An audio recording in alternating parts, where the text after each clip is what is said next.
In this video, let us discuss long division of polynomials. Consider the following polynomial. Say we have x to the fourth minus 5x cubed plus 8x squared minus 4x.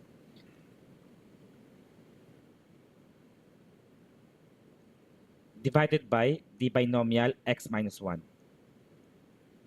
Okay, ganito ang process ng long division. Mag-i-start kayo palagi sa leading terms. When we say leading terms, yung terms na may pinakamataas na power or exponent. Our dividend is this expression right here, yung nasa loob. Ayan yung gusto nating i-divide. And the leading term of our dividend is x raised to 4. Meanwhile, yung divisor natin or yung pang-divide natin is x minus 1. Yung leading term niyan is x. So, to start our long division, divide natin. X raised to the 4th divided by x or x raised to 1. And alam natin na you just have to subtract the powers. X raised to 4 minus 1 or x cubed. Let's write here, x cubed. Next, yung result dito, i-multiply natin yan sa ating binomial or sa ating divisor. So, distribute natin. X cubed times x.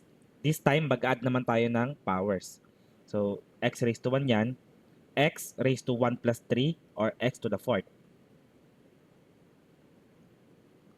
Next, x cubed times negative 1 is negative x cubed.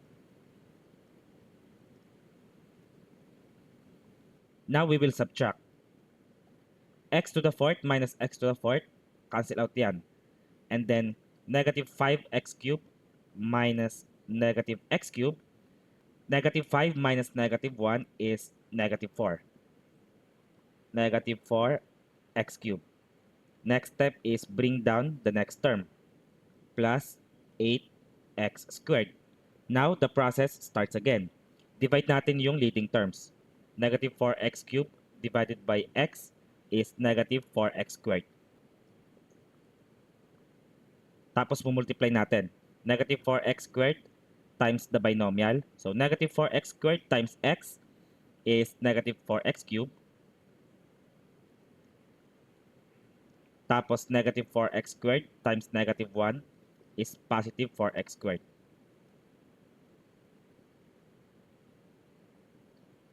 Let us subtract.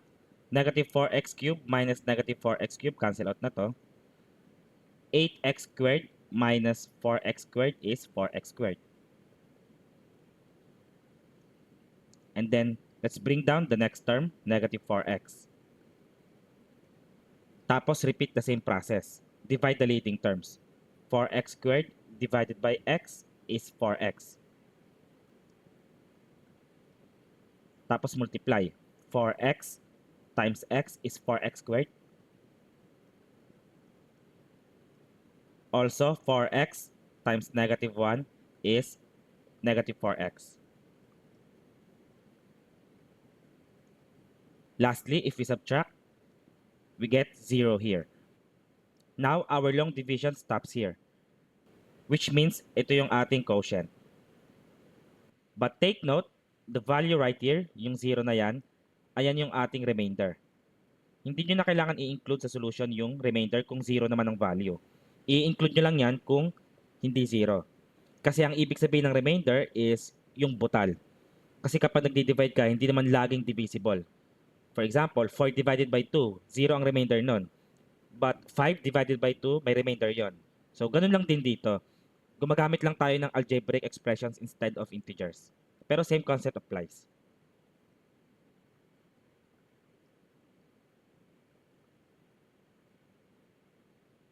Let us divide x cubed plus 64. Divide natin by, say, x plus 4. Okay, another concept. Kapag naglo-long division kayo, make sure nyo na yung polynomials nyo ay incomplete descending powers. Sa case natin, yung dividend natin, x cubed plus 64, wala siyang x squared, wala siyang x. From x cubed, bigla siyang talon sa constant number. So, hindi pwede yan. So, kailangan natin punan yung laman yan. Therefore, we have x cubed and then plus 0x squared plus 0x and then plus 64.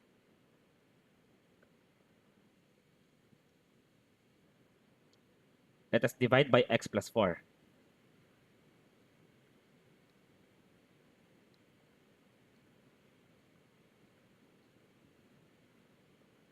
The first step, divide the leading terms. X cubed divided by x, that's x squared. Tapos multiply natin to sa ating divisor. X squared times x is x cubed. X squared times positive 4 is 4x squared.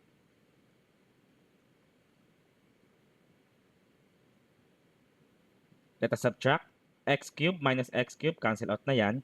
And then 0x squared minus 4x squared is negative 4x squared.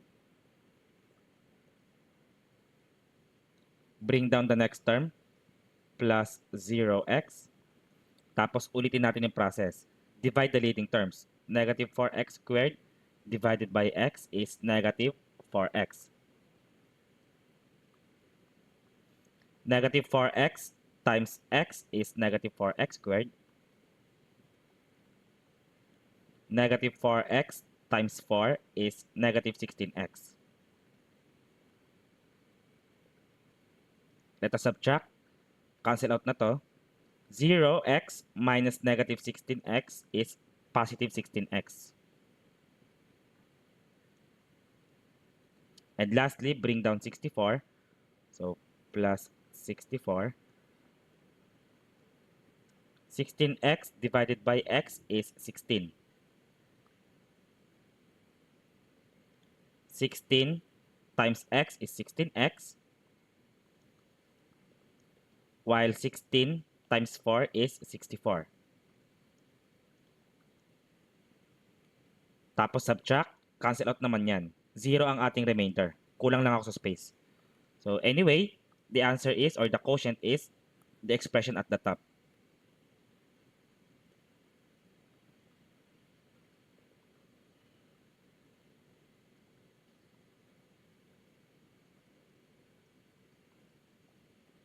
How about this one?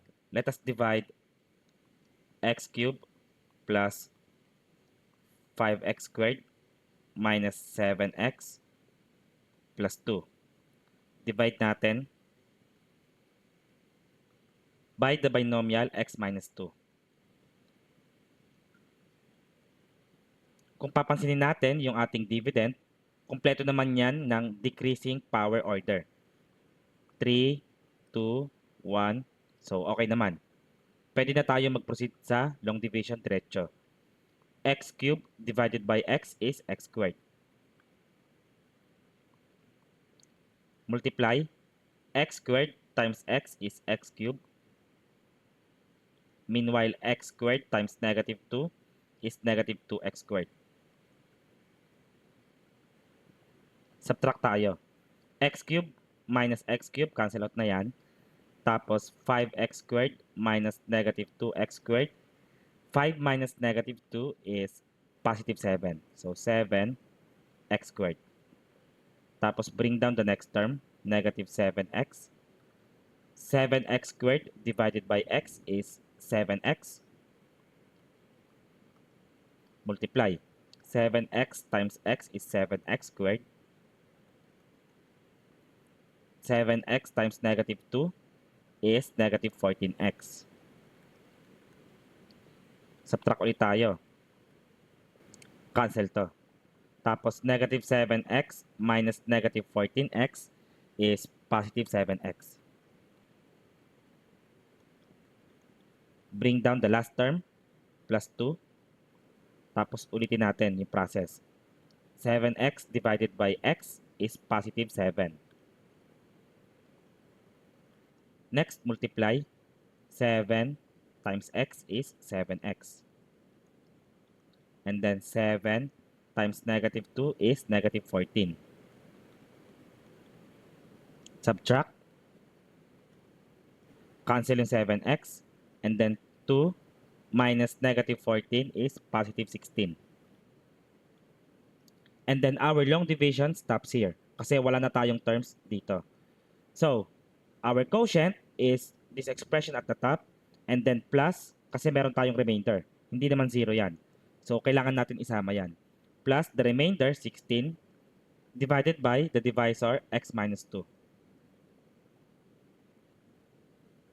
This is the quotient.